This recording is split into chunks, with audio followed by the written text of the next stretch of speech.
Last week's takeaway, Pastor Paul talked about how I'm free and forgiven because of the resurrection. We are free and we are forgiven because of the resurrection. How many of y'all were blessed last week by that truth, by that message? Come on now, give God some praise. Okay, grab your neighbor's shoulder real quick, shake him and say, tell him this is the 10:30 service, so wake up, right? But we talked about how we are free and forgiven because of the resurrection.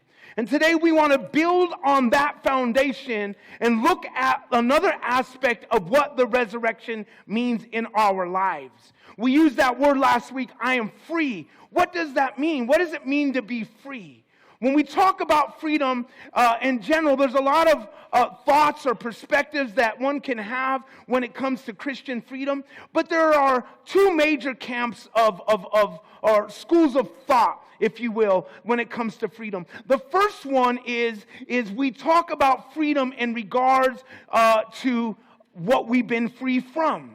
Our language, our perspective, everything changes on the basis of that perspective. We say things when we talk about our freedom like, I used to do this, right? I no longer do this. And we think that our freedom is a historic event that took place in the past, and that now it means that we abstain from things. And that's a lot of the way freedom is spoken about in church and in Christianity. That's one thought, what we're free from.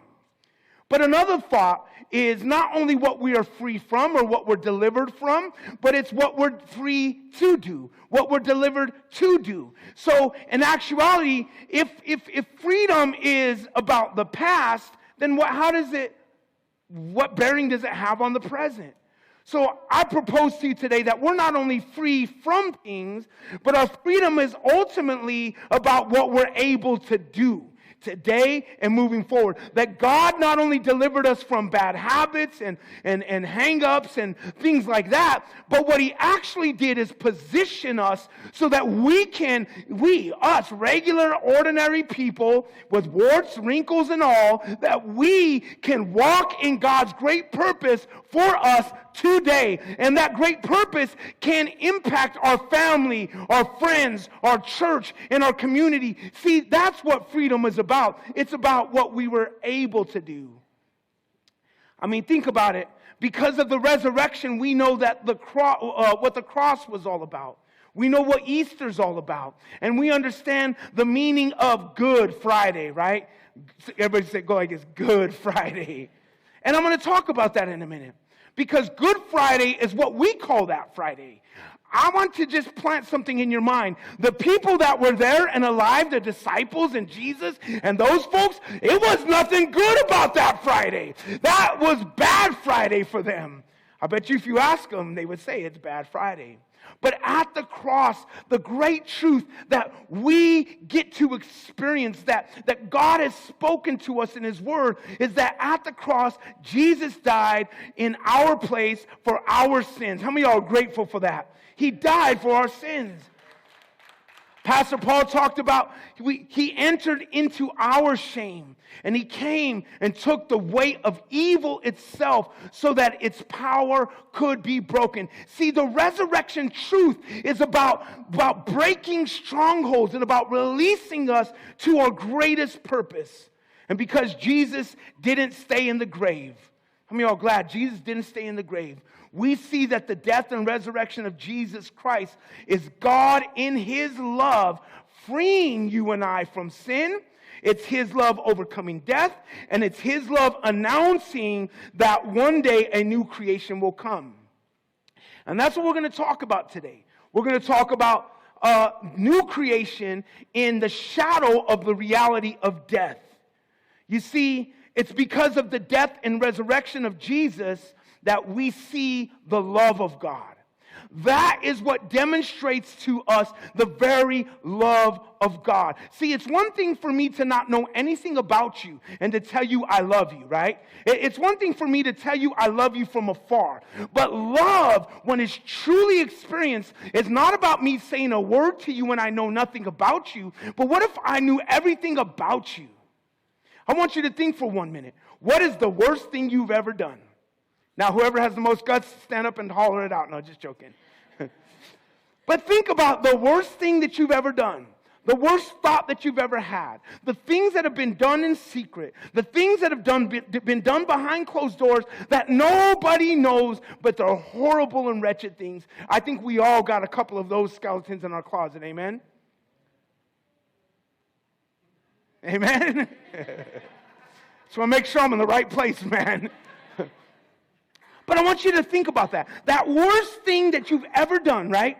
That despite the full knowledge of your failure, my failure, and our imperfection, Jesus still got up on that Friday and chose to march towards the cross. Why? Because he loved us so much. And that is love. Everybody say, this is love. This is love. This is love. Let's go to our scripture, and it says this. This is love in 1 John 4:10. What is love? This is love. Not that we have loved God, but that he loved us. That he loved us and sent his son to be the propitiation for our sins. That word propitiation, it was put there so people like me can act real smart. All it means basically is that Christ fulfilled the full requirement of the law, that he fulfilled the full debt that was set out to be paid by a holy Father. It means that Jesus became the payment, that he died in our place so that the weight of sin could be removed from us, so that we can have a new life in him. But I want to talk to you today about how the resurrection of Jesus is about conquering death. Death. It's about conquering death. Death is the great tragedy. It is the great tragedy of the human story. Death is. And when God created Adam and Eve, right? They were in communion with God. And then they chose to sin and do that which God told them not to do. And after that, death entered the human experience. And this great intimate relationship that man had with God in the beginning was now severed. And it was the tragedy because God created it to be so beautiful and such a great existence. But because of sin, death entered the world. And death is part of the human experience. It is part of the human experience. It's all around us. I think about the times in my life. Has anybody ever contemplated life and death? Anybody? I have. I think about the culture around us talks about death all the time. It really does. It's in movies, it's in songs, it's reality. Death is a reality. It's been said that the only thing that is for sure in life is taxes and death. How many of you ever heard that saying? You're going to get taxed by somebody, and you're going to die. And I mean, think about this. I was watching the show with my kids. Yeah, I'm a good father. This is where I get the Father of the Year award. We're watching 1,000 Ways to Die. Has anybody ever seen that show? It's just this show about how regular people die in some random ways. Like somebody's walking down the street and a bird flies in their ear. Yeah, stuff like that, crazy stuff. But the thing is that can make some people so afraid of death that we don't live our life to our fullest. We can be people that are free, but in actuality, we live as people that are afraid of our own shadows, afraid of failure, and afraid of death. Death is all around us. Have you ever gotten sick and searched on Google to see what was wrong with you? Raise your hands. This is the club of shame real quick. Go ahead, raise your hands. I've done that only to discover on multiple occasions I've had the rarest form of cancer and I had like 2 days to live. Yeah, I've had 2 days to live a lot of times, right?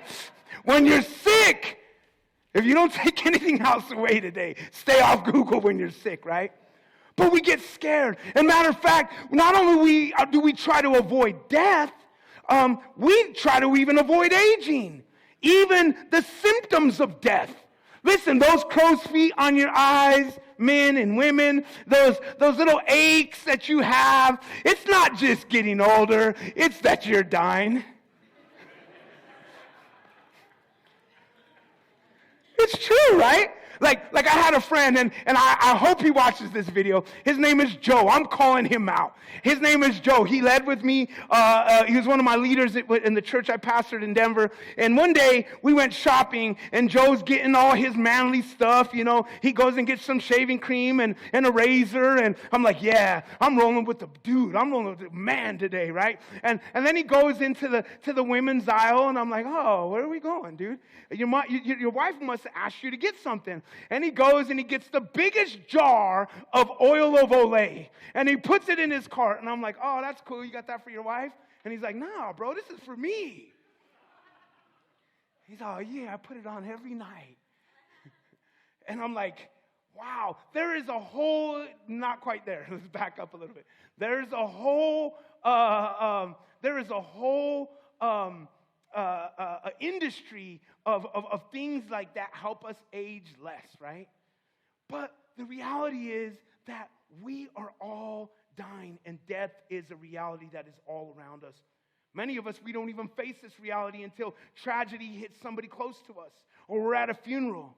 But what I am here today is I'm here to pronounce this reality, that death is real. The Bible says in Hebrews that it is appointed unto man to die once, and after that, the judgment. Death is a real thing, but I want to pose a question to you today. What would it look like if we chose to live in the shadow of this reality every day, not afraid, not controlled by fear, but with eyes wide open, with hearts full of hope, and with hands full of courage and help?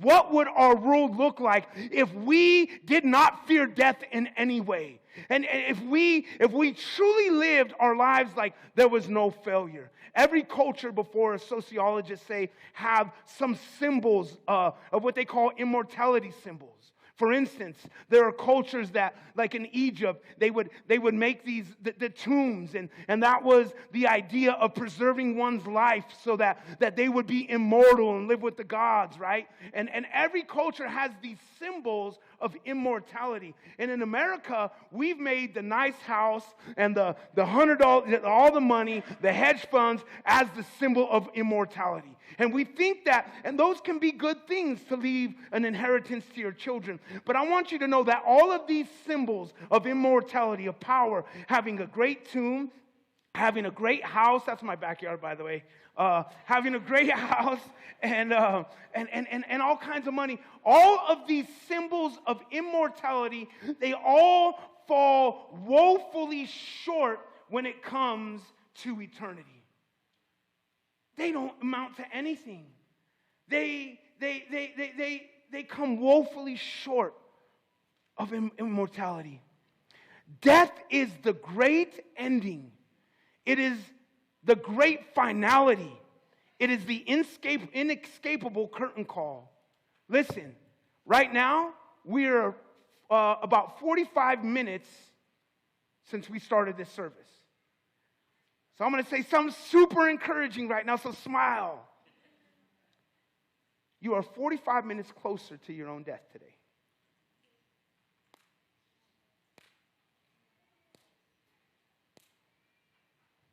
There goes another 5 seconds. Thank me for wasting that 5 seconds of your life. We are living in the shadow of death. And some of us, we don't want to hear that because it can feel very, very scary. But the cross changes everything. When Jesus went to the cross on Good Friday, it was anything but good, as I've already said. His followers were devastated. It says that the disciples on the road to Emmaus, it said that they had hoped that he would be the Messiah. But now that hope had ended. Their heads hung low, their bodies felt lifeless, their hearts felt hollow, and their eyes were swollen from crying. Imagine, for 3 years, they had followed Jesus and walked with him every day and had such great hope and anticipation, only to see him die on Friday. They saw him be punctured in the side and bleed and die, and now death, it ended everything. It was not good in that moment for them. You see, the darkness and the tragedy of Good Friday capture how we feel. That in our everyday lives, there are moments where we feel like it's Friday.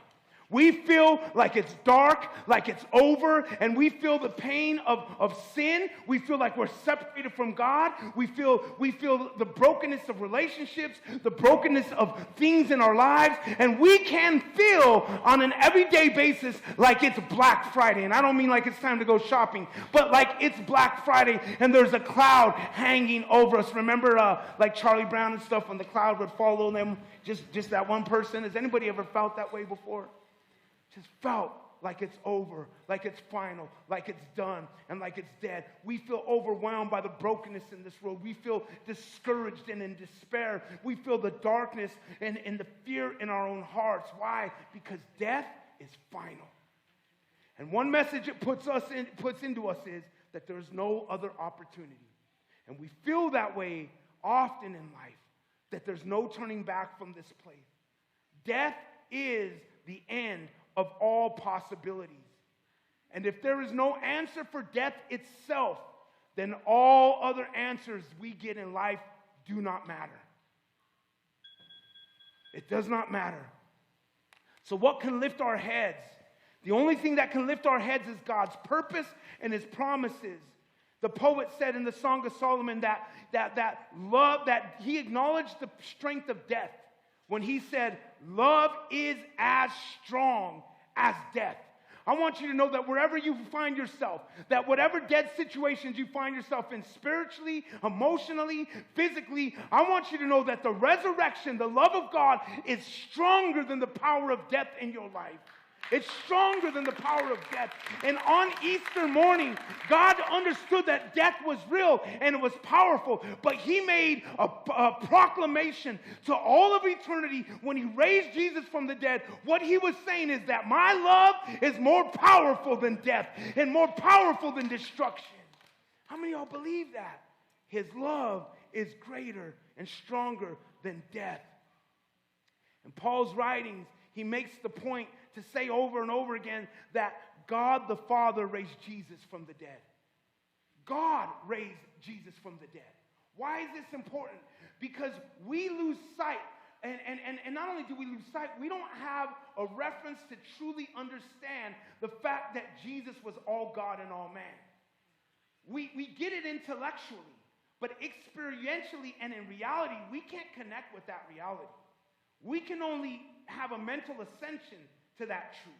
That means we can only kind of think like we can't experience it, right? But here's the deal. Jesus was all man. And I guarantee you on Friday, he got up and he was afraid. And he was scared. And he didn't want to go that way. How do I know that? We've seen the Gethsemane experience.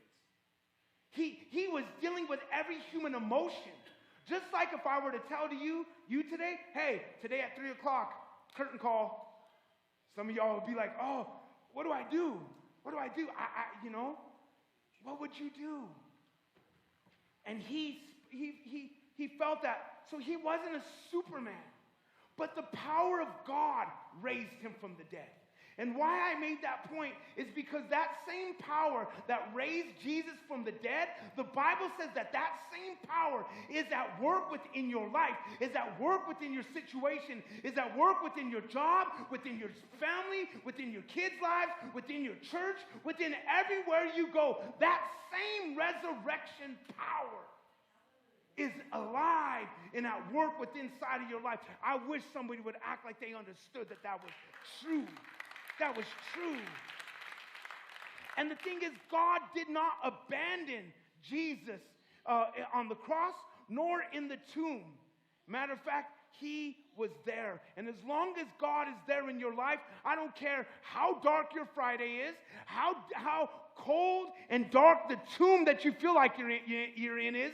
As long as Jesus is there, there is hope, because love is stronger than death. And in Acts 13, 32 through 37, Paul said this, and I just put it up there because I'm just taking pieces. He said this: "We proclaim to you the good news. What God promised to our ancestors, he has fulfilled for us, their children, by raising up Jesus." The great promise of Jesus, that he raised him up. And he goes on and he said, God raised Jesus from the dead, never again to be subjected to death's decay. Therefore, God said, I will give to you the holy and firm promises I made to David. It goes on, and it says in another place, it is said, you will not let your Holy One experience death's decay. David served God's purpose in his own generation, and then he died and was buried with his ancestors.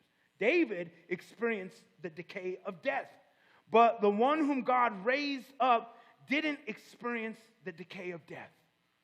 So Jesus died a real death, not a metaphoric death, not a spiritual death.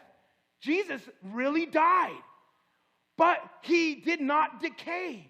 He rose from the dead. And it goes on in 1 Corinthians, Paul says this: but now Christ has been raised from the dead, the first fruits of those who are asleep. For since by a man came death, by a man also came the resurrection of the dead. For as in Adam all die, so also in Christ all will be made alive. I don't know about you, but that's a shouting point. That's an amen point. That's a hallelujah point.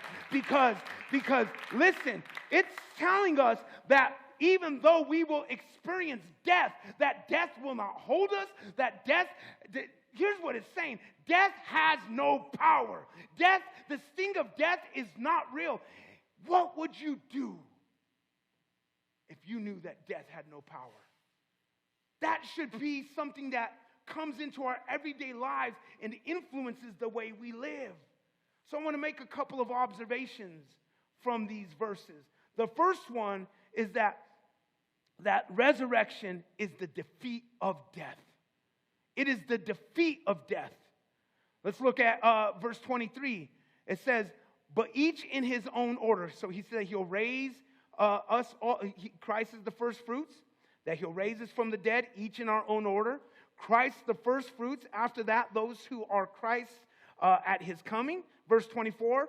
Then comes the end, when he hands over the kingdom to the God and to the God and Father, when he has abolished all rule and all authority and power, for he must reign until he has put all his enemies under his feet.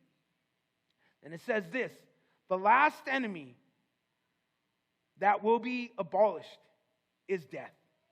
There's a weird truth right here, that he's talking to us in two ways. That one, he's pointing us towards the future. But then at the end, he says the last enemy that will be abolished is death. Then he looks back at that moment, because he's not talking about the death in your life. What I want you to know is that death has already been abolished. That death has already been defeated. And it's past tense. It's back there. So what does that tell us? That we right now are fighting and living in victory. We are now alive. It's not something that we're waiting to happen. We are now living in the power of resurrection. We are now living in victory. You know, think about WWE, right? You guys ever watch wrestling? Well, yeah, there you go. Boom, right, Brandon? I saw you. So here's the deal. I grew up and I said, oh, that's fake wrestling, right? I didn't like it. Here's the deal. It's scripted, right? So they already know who's going to win before they go out there. So when they go out there, they don't fight for the victory. They already know who won.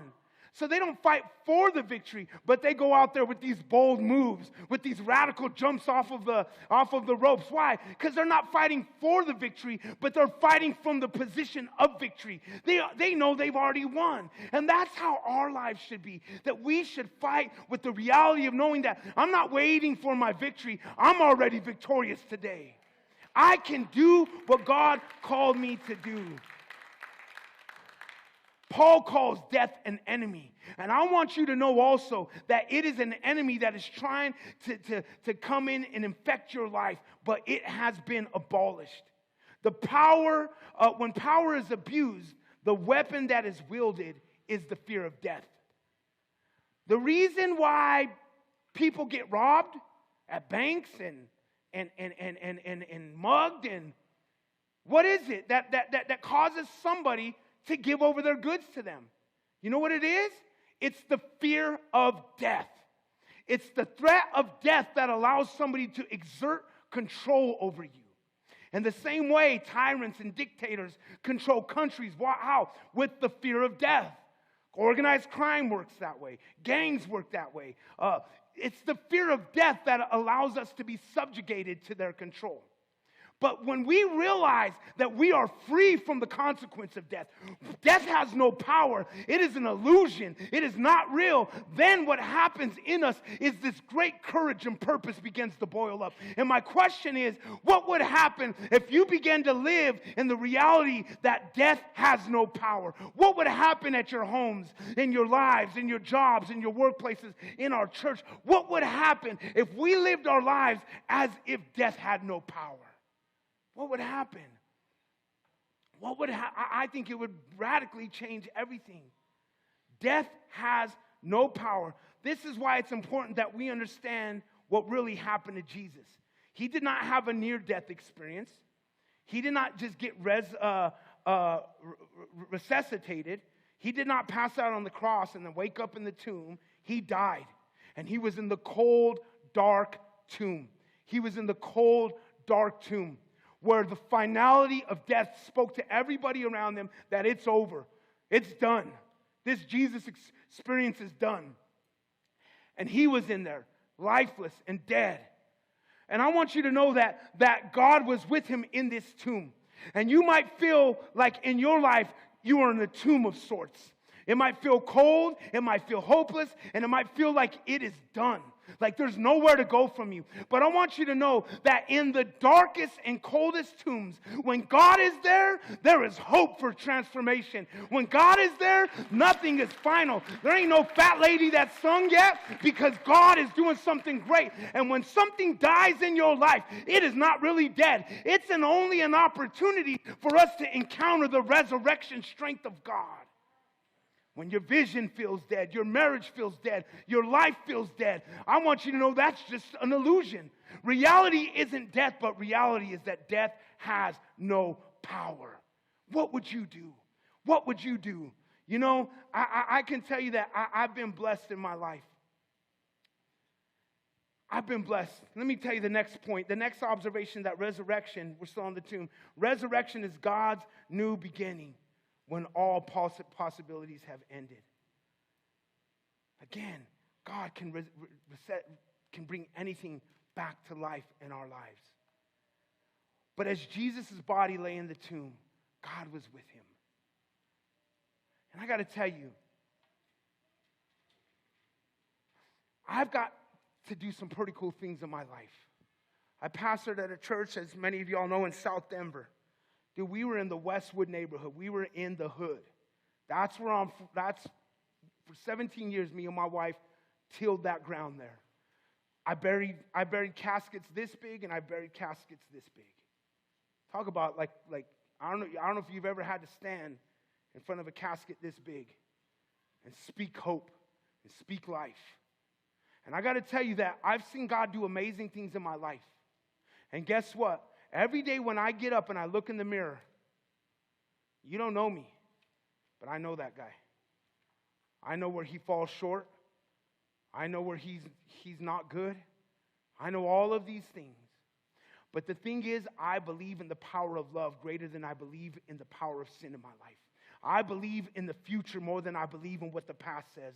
I believe that God is alive and on the throne and that death has no power over me. And there are two things that I could say for Pastor Paul and myself that I think are pretty true. The two things of why we've been able to do some cool things in life had nothing to do with us, but have everything to do with God. The first one is this, that me, personally, I'm a little bit of a cabezudo. Okay. English translation. I'm a hardhead, I'm slow to learn, and I'm a knucklehead. So that kind of part of me kind of like blesses me. You're like, how? Well, I'm not going to give up. Even in the midst of failure, I'm not that guy who quits. I'm that guy who pushes through. I mean, I'm that guy, like, if you're in a fight with me, sorry, because I'm probably not going to quit. Yeah, I'm that dude. So my ego gets involved too. Our ego mixes with our great strength and God's purpose, right? But I just don't quit. So that's number one. Why don't I quit?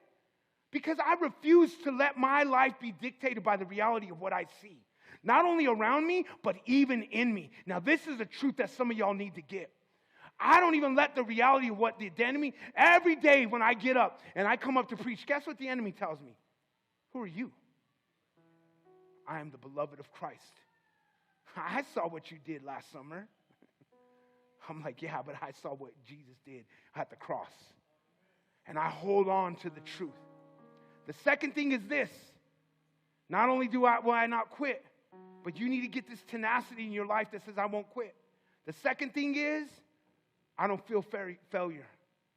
I don't sit around and plot my life and try to find an easy path. If there's a hill to climb or a cliff to jump off of, I'll jump off of it. I'll climb that hill. Why? Because I believe that God is with me. I believe that death has no power. I believe in the power of God more than I believe in the realities around me. I'm telling you, what would happen if death had no strength over you? What would you do? I want to end with this verse again when we just read it. Well, I'm not ending quite yet, but it says, for since by a man came death, by a man also came the resurrection of the dead. Everything that might be dead in your life, the resurrection of Jesus is not just good news for Jesus, but it's good news for all of us. We do not deserve the resurrection, and we can't earn it. There's nothing we can do to obtain resurrection. It does not emerge from potential. It's not an achievement. No one can raise themselves from the dead. But in Christ shall we all be made alive. This is the good news. So earlier, when I started, I say there's two thoughts. One is what I'm free from. The other is what am I free to do? There are great challenges that God is putting in your mind and before you. And they're not great because of numbers or because of platforms or because of titles. They're great because God is giving you the challenge of reaching those kids in your neighborhood. I'm speaking to somebody right now. God has been talking to you, not only about your children, but there's those kids that you see going up and down the streets, and all the neighbors say they're bad kids, but God has allowed you to see that because He wants you to reach their family. There are people in here that you see needs around you, and you keep waiting for somebody else to come and be the answer to that need. What I'm challenging you to do is to step out and to be bold and to be radical, because the resurrection changes everything. Because of the resurrection, death has no power. No power. No power. It's time that we choose to believe God's truth despite what we see, despite what we feel, despite what we hear. We choose to say, God, I can live for you. You know, Peter stepped out of the boat, right? Took a couple steps towards Jesus. Took his eyes off Jesus and sank. And everybody says that's the point of the story. That don't take your eyes off Jesus and you won't sink. That's not the point of the story. that would be putting man at the center of the story. The thread from Genesis to Revelations is God, not man. Not what we do or what we don't do. It is the great revelation of him and his character. The point of that story is not that Peter took his eyes off Jesus. The point of that story is that because of Jesus' presence, first of all, he could walk on water. Second of all, he began to sink and didn't immediately sink. The point of that story is in this verse, that when Jesus saw him, he reached down and rescued him. That's the point, that Jesus will not let death touch you. There is no fear in trying anything in your life. There's no fear in trying because Jesus shows up every time. Death has no power.